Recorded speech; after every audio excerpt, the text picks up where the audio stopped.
Startuprad.io, your podcast and YouTube blog covering the German startup scene with news, interviews, and live events. Hello and welcome everybody. This is Joe from Startuprad.io, your go-to startup podcast for startup founders, scale-up executives, and venture capital insiders.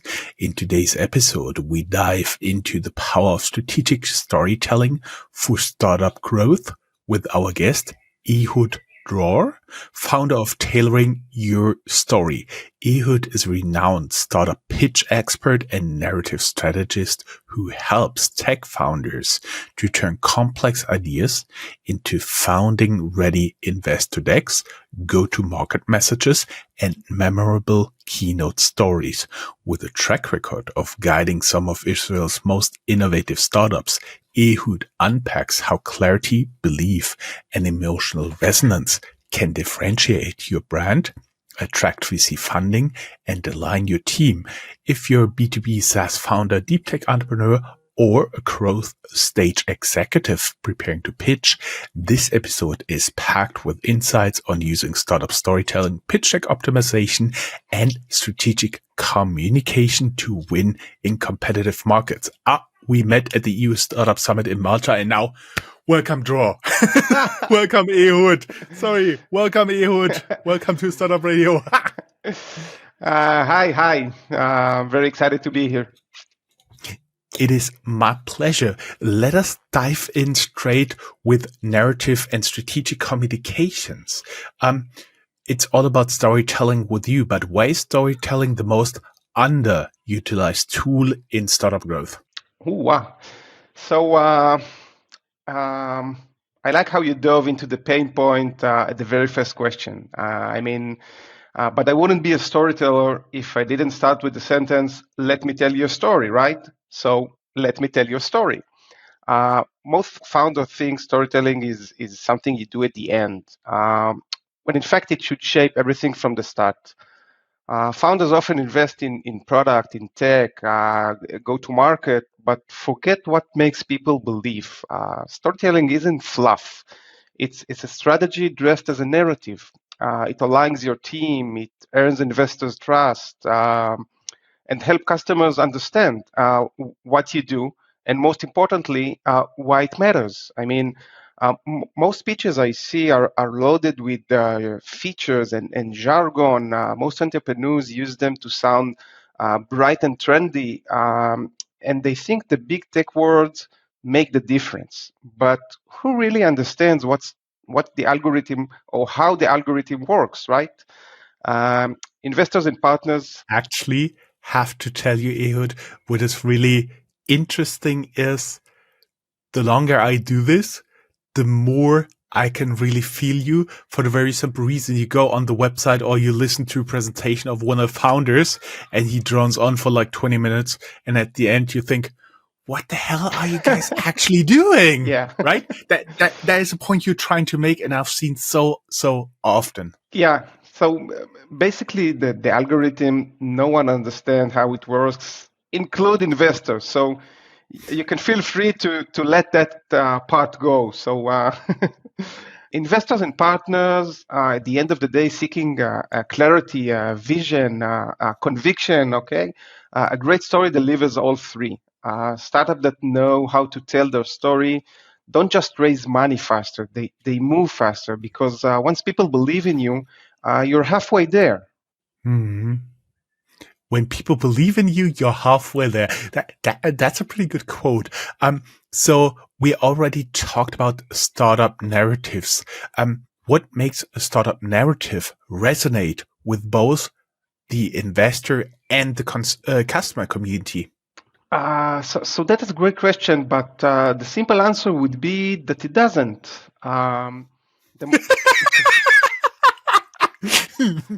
Okay, now we got some explaining to do. Yeah. and the more complex answer would be that the best startup stories live at the intersection of vision and relevance. For investors, it's about scalability and belief. They want to know you're solving a real problem in a way that can grow.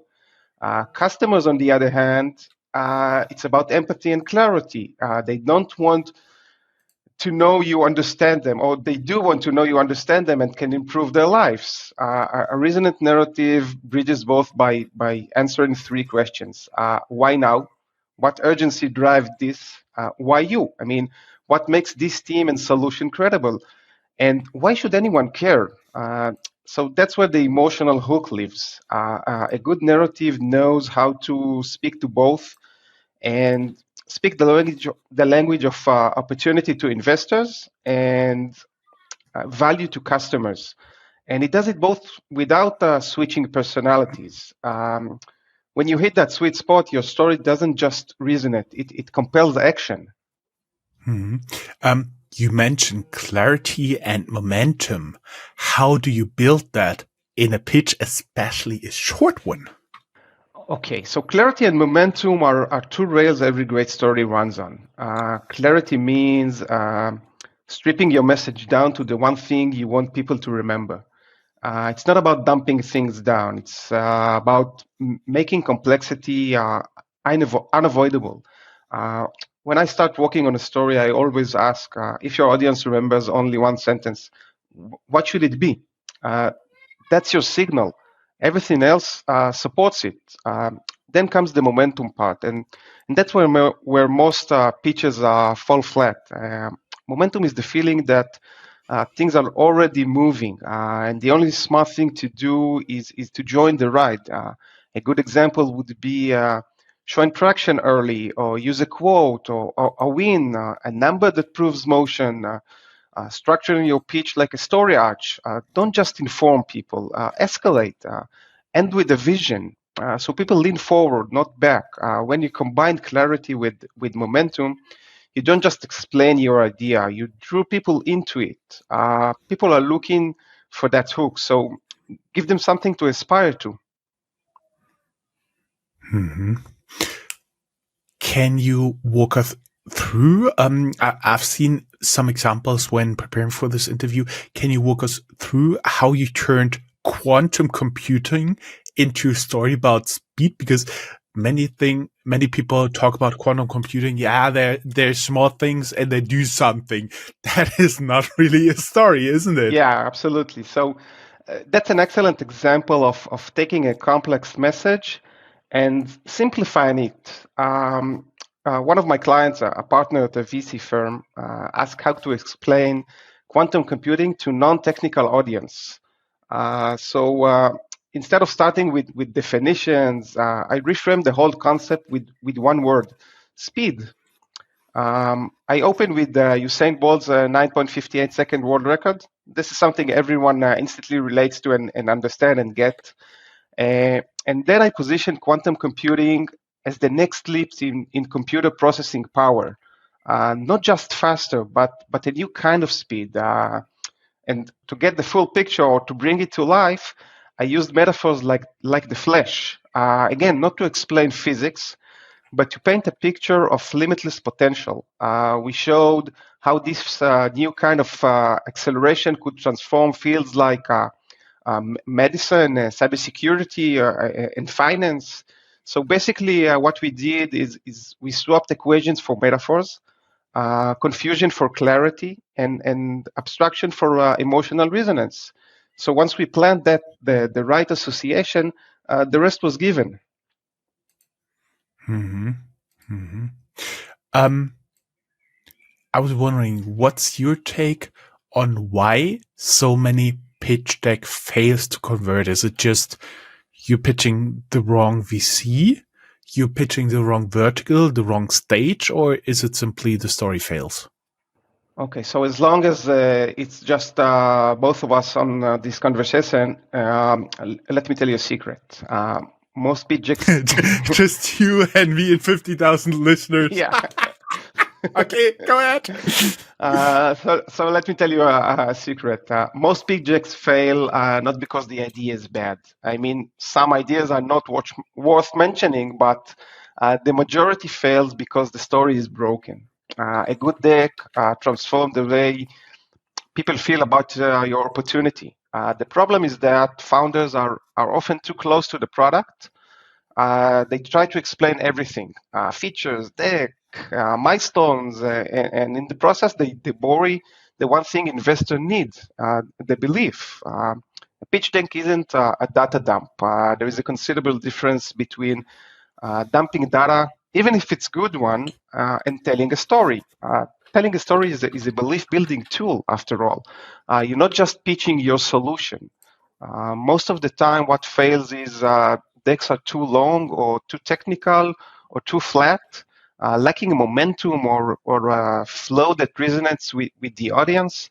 Storylines that feel scattered, like a list, not a journey, and no emotional anchor, I mean, just logic. And most importantly, no why. Um, One of the most quoted TED Talks, Why, by Simon Sinek, discusses where great leadership and innovation begin. Sinek explains that people don't buy what you do, they buy why you do it. The most successful leaders inspired by communication from the inside out. I mean, starting with the purpose, then how, then what. Show a clear signal from slide one.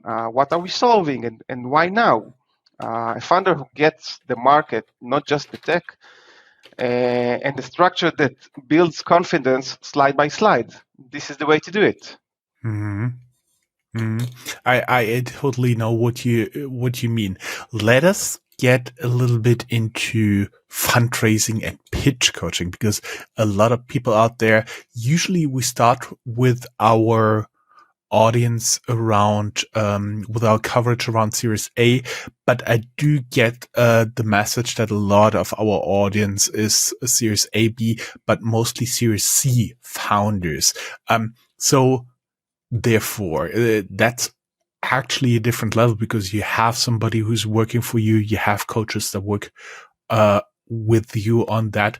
But what do top performing investor presentations have in common? So I would like to address this matter from a broader range of stories, because we all have all kinds of stories supporting our day to day, whether it's marketing, sales, product, finance, IPO, internal stories, and so on. So I did some research and looked at the top 20 rated TED Talks and found some similarities between them. Um, First of all, they all use the platform to its maximum. You have a limited time to convey your message.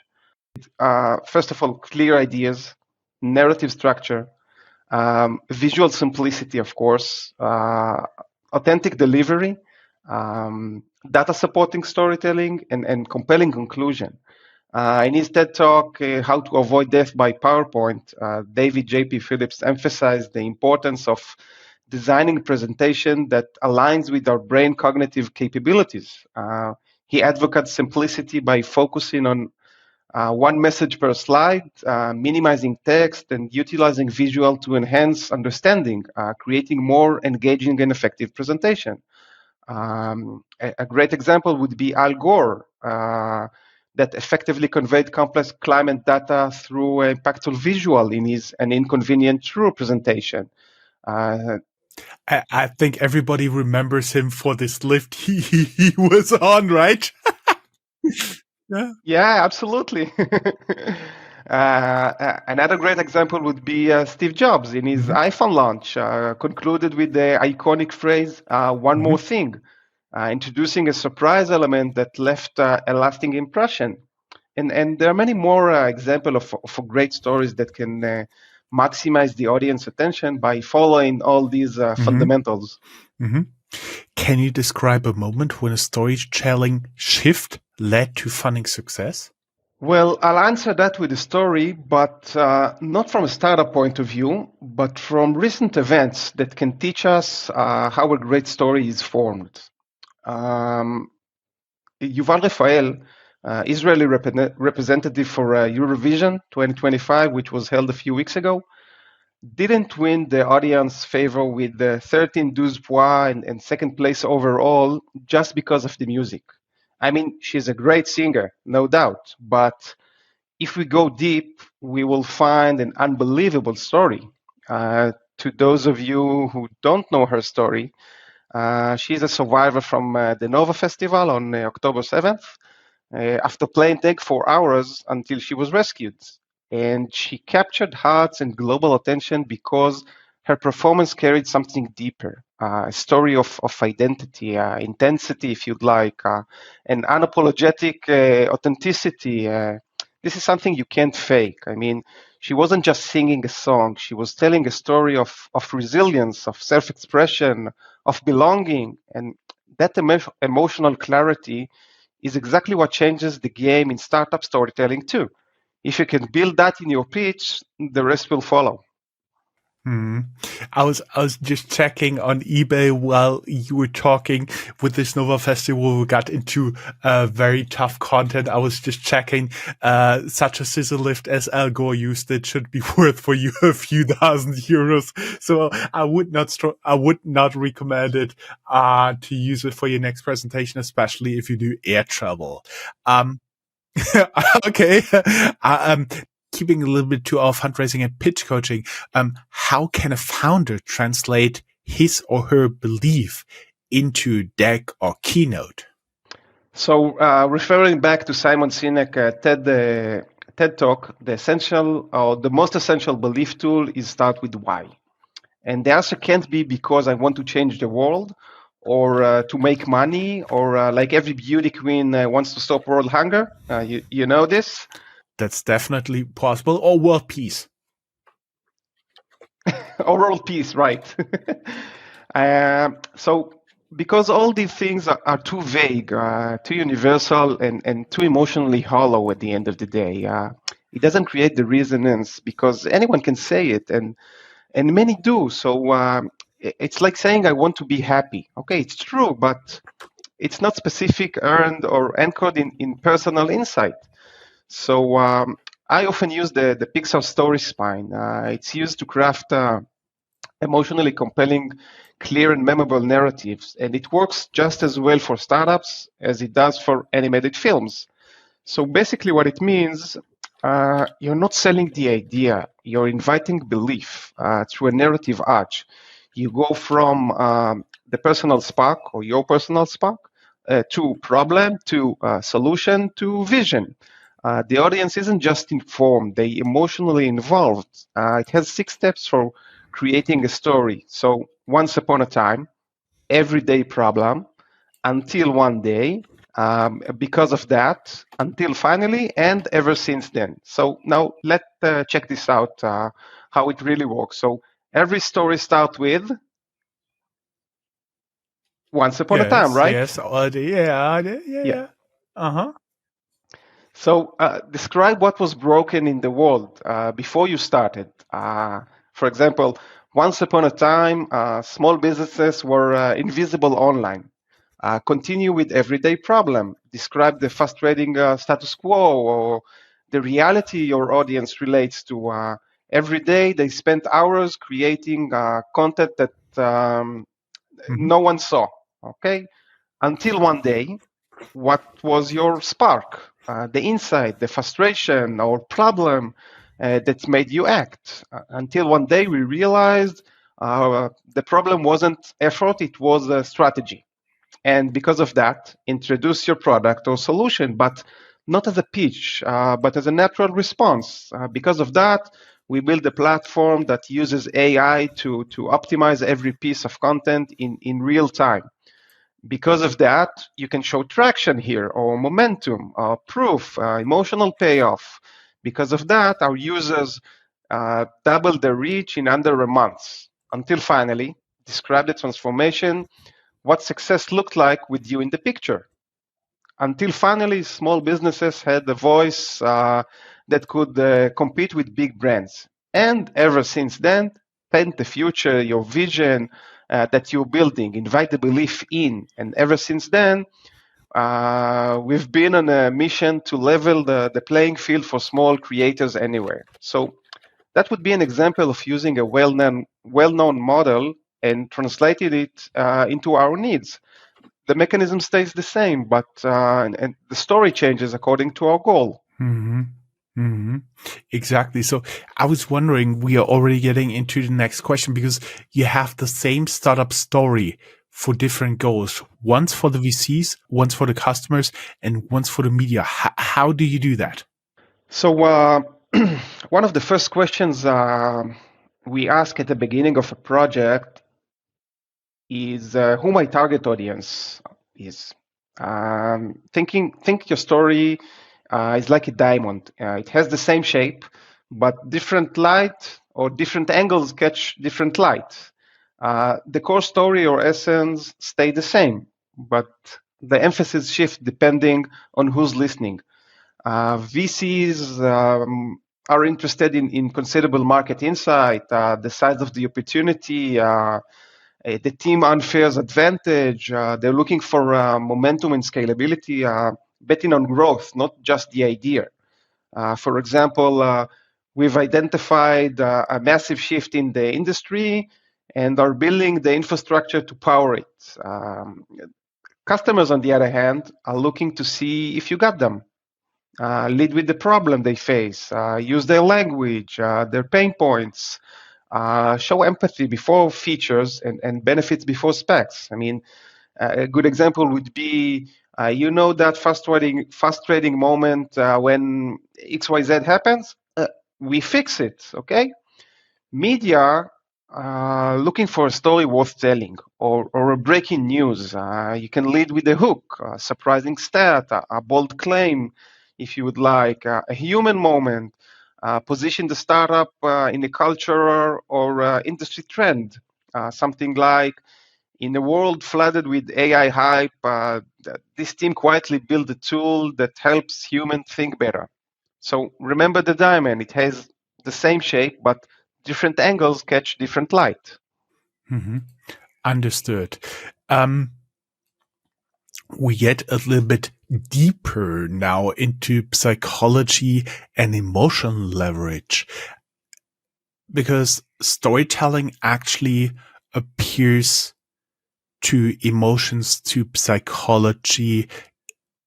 That's the way it works. What role does this emotional resonance play in high stakes communication?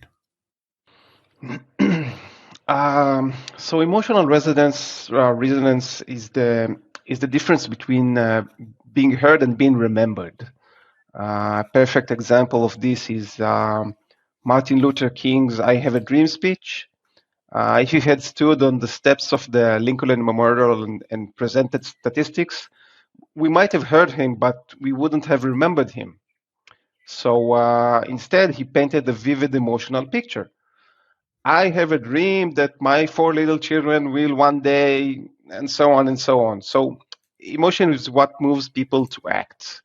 It feels personal, it bypasses the doubt, and it's about being human after all. Take our day to day, for example. We are all surrounded by messages all day, at work, on our way to home, and with our loved ones. But ask yourself what you remember at the end of the day. I mean, what you honestly remember. And the answer would be close to nothing. But if you keep in mind that you're not just transferring information, whether it is for a pitch deck, a company story, or any other story you need to pass, you're transferring emotion, urgency, and trust after all. Then you would be on the right path of conveying a good message. I'll give you an example of a story I built for a construction company that wanted to sell its building project. Took the basic term of home. We took the basic term of home and then transformed it into something emotional by giving home a meaning. We did it by taking the phrase home sweet home and said that the home is more than just four walls and a rooftop. Home is our memories, it's our dreams and hopes, it's our whole life.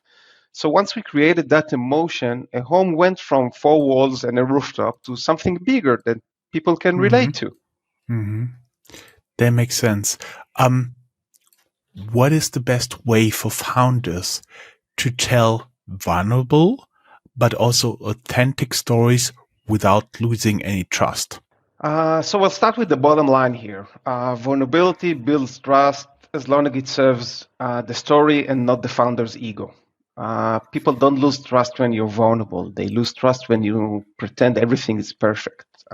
Share the challenge, but not the chaos. I mean, tell us what was hard, but show us how you overcome it. A good example would be something like we almost gave up after the product failed, but what we learned reshaped everything. I mean, frame failure as fuel. When asked about his success, Michael Jordan said, I succeeded because I failed. Vulnerability becomes strength when it leads to insight, action, or growth. Well, you're not saying we messed up. You're saying we got smarter faster. Balance the emotion with clarity. Show heart, but stay grounded after all. Investors and teams need to feel both your humanity and your leadership. Make it relevant, of course. If you're telling a vulnerable story, it should support your core message and not the other way around. Mm-hmm.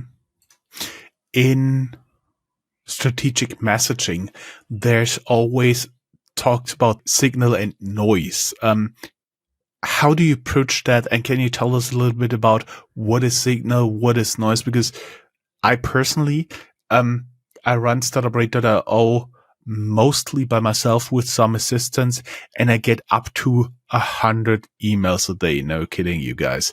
And the question is, how would you, for example, stick out from all this noise that surrounds me that I get your message? So, as you said, first let's remember what signal is and what noise is. Signal is what truly matters. Noise is all the rest.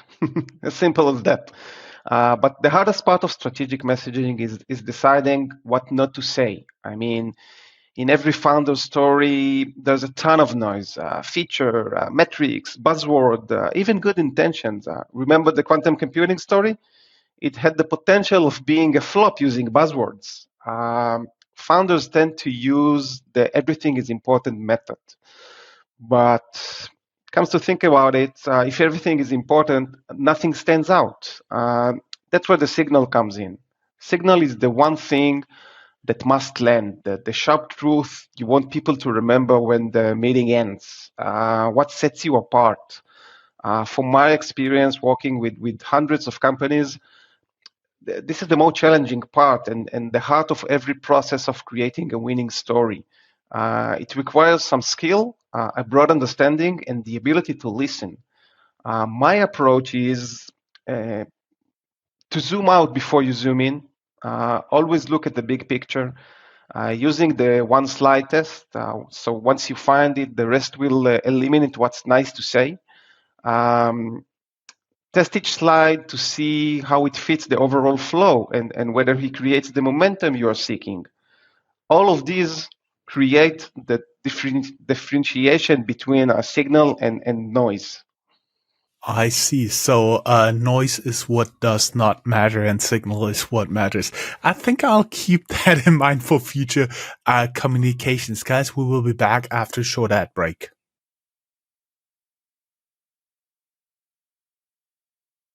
Hey guys, welcome back with Ehud as my guest here. We are talking about storytelling and communications. And, we already talked about there is a lot of complexity in startups. Talked about simplifying a complex story. Can you walk us through your framework for explaining, for example, deep tech to non-technical stakeholders? Okay, so explaining deep tech to non-technical stakeholder, whether it's investors, partner, or end user, is tricky because the tech is the easy way to go, and most of the time the founder's safe place. In order to avoid that, we need to keep it simple, as you said. Use analogs that support your message by creating imagery.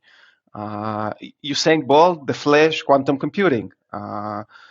Avoid the jargon. Remember, no one understands the algorithm, so remember that. And it's not that important at that stage of the presentation, the the jargon, because people tend to use it in order to sound smart. Okay, so avoid it. Just put it aside. Um, show the journey, not the code. I mean, you need to map the user or business flow, not the algorithm. Use images to demonstrate what you mean. We call it visual storytelling. So today we use AI tools to create any image we want to to convey a precise message. Understand what your target audience is looking for and try to give it to them. Learn from the competition, obviously. I mean, see what they say. You might know how to say it better or differently. And please keep it simple. I mean, keep in mind that your message needs to be understood by an 8-year-old. If an 8-year-old can understand your message, so you're on the right way. That reminds me of one of my first bosses who is actually listening to this podcast, and he told me, if you write a presentation on capital markets in consulting, make sure your grandmother would understand it. And I do believe that that's something that could really stick to you. We just talked about jargon. How can founders avoid falling into steadily talking in jargon, but still preserve credibility within the respective sub scene, for example, in deep tech, fintech, and so on and so forth?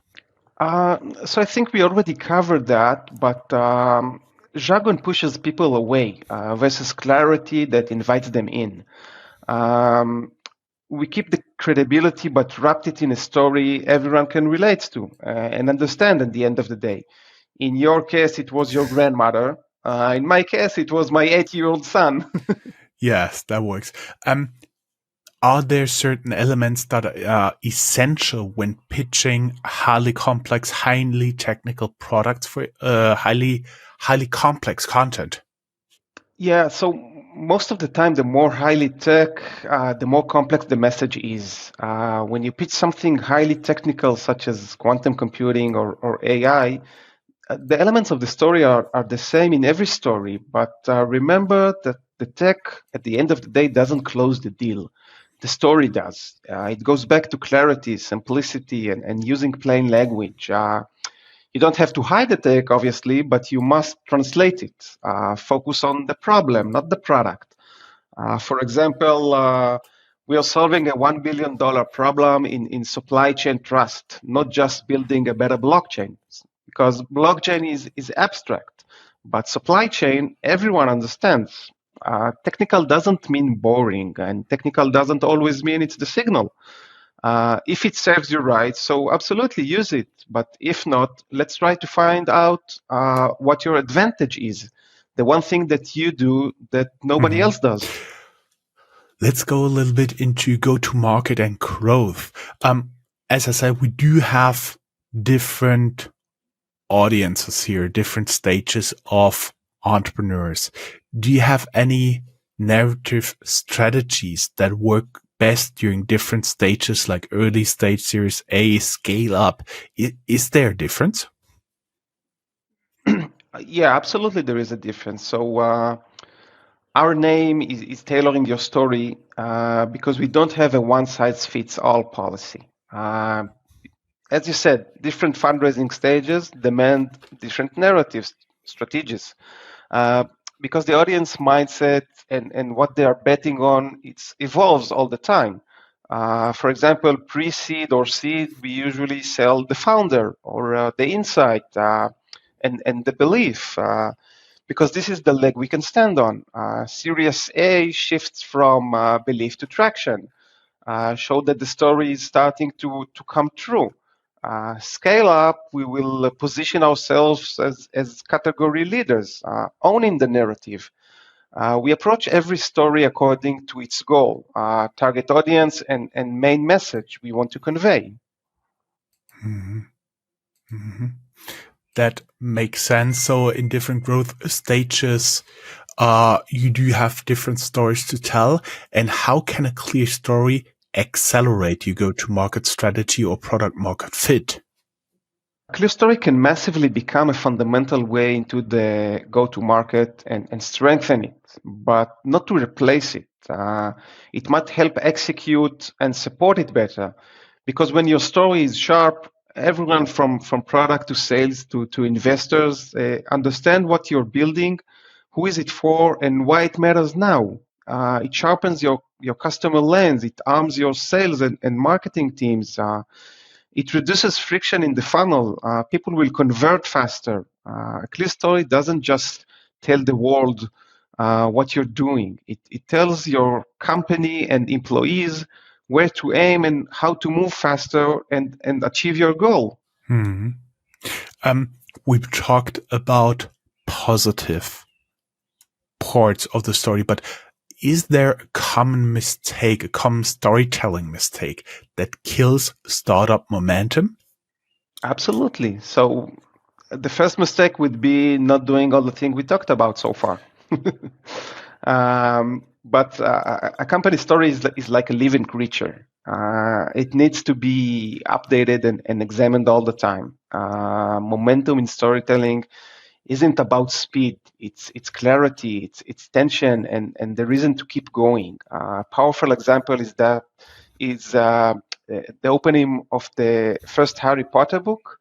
When J.K. Rowling doesn't rush through action or overwhelmed with the magical details. I mean, she builds the momentum and tension. Momentum by creating clarity. A seamlessly ordinary boy living under the stairs. And then comes the tension. Strange things are happening. Letters keep arriving, and no one will explain why. And the most important thing is a reason to keep going. Who is Harry? Why is he different? Readers are pulled forward not by speed, but by emotional investment and unanswered questions. That's storytelling momentum. I mean, not how fast the plot moves, but how deeply it makes you need to know what happens next. I see. That's interesting. From Harry Potter, I always have in mind, like when they go out, when they avoid all the letters, when they go out and have like all the trees, the building surrounding, covered in owls. That's what I have in Yeah. mind. Going a Yeah. little bit into the last few questions because I'm bombarding you with questions for almost 40 minutes now. Talk a little bit about differentiation and competition. Sometimes it feels like you're swimming in an ocean of startups. How does a narrative help to shape your positioning? Okay, so narrative is positioning with the heartbeat. Positioning tells me where you are, but the narrative tells me why I should care. Uh, it gives investors something to bet on. It gives customers something to believe in, and it gives your team a reason to show up with fire every day. For example, you're not just a fintech tool. You're restoring financial dignity, or you're not just a cybersecurity platform. You're defending the edge of digital trust, or you're not just optimizing workflows. You're reclaiming hours of human focus. Once you set the narrative, it should guide you through the whole story. You're doing good. And we do have the last question ahead of us.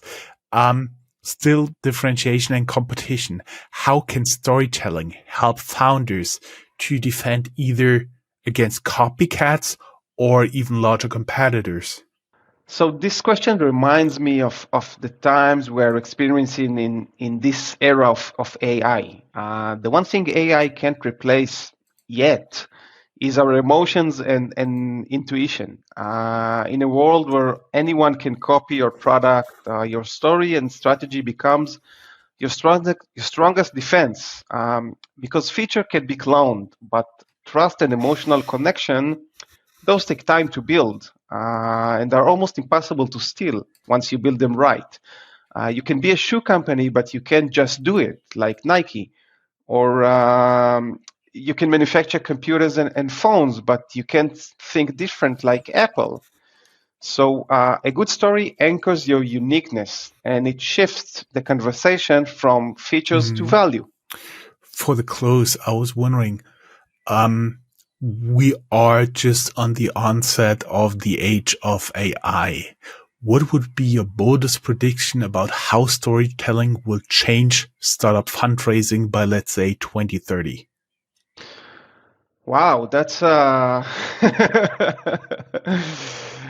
um, well, when it comes down to it, storytelling isn't a trend. I mean, it has been a core human communication technique since prehistoric times, if you'd like. It's one of the oldest tool we have used long before written language to pass down knowledge or culture or survival skills. People tend to remember stories from childhood, like Hansel and Gretel or Cinderella, for example. Um, Today, AI can make you a good pitch deck, but good as it is, it's not good enough anymore because everyone is good and uses the same AI. Storytelling will take you from good to excellent, from 9 to 10. It will always be the difference between uh, actually, it will always be the difference and turning point between success and failure. In the future, I think storytelling won't just support the fundraising process; it will be the fundraising process. So while the tools have changed from caves to slides or from firelight to spotlight, the strategy remains the same. All you have to do is choose the right storyteller to walk you through this process. So that means if you do have a story that appeals to human, it's always possible to get an AI to help you with refining, with adapting it. But it's almost impossible for an AI right now to come up with such a story. Yeah, AI still can't put the emphasis on emotion and intuition. This is something that us human still have in opposed to AI. So uh, as long as we keep that ability, we will be good. I see. Ehud, it was a pleasure having you as guest here on Startuprad.io. Thank you very much. It was my pleasure.